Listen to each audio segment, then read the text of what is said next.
So, mga brad, good morning sa inyong lahat.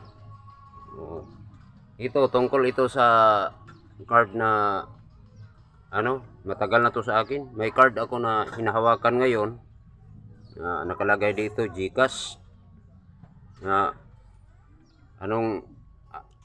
magpaturo ako kung paano ito gagamitin. Wala naman itong serial number dito nakalagay. Ito ang GCash na hinahawakan ko. Ngayon naka-download ako ng GCash. Pero may ID din ako itong ID nga card na GCash.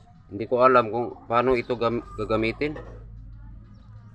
Share kayo at comment kung paano ito gagamitin, mga kabrad o mga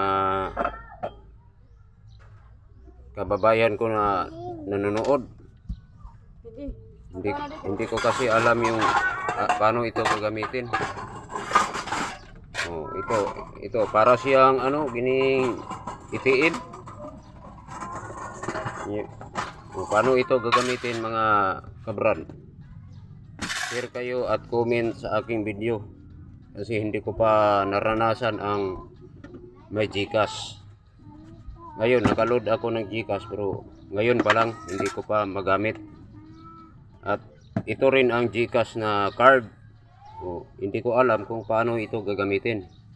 Share kayo at comment sa aking video at saka ituro ninyo sa akin para may patutunguhan itong ginagawa ko. Pinakita ko sa inyo.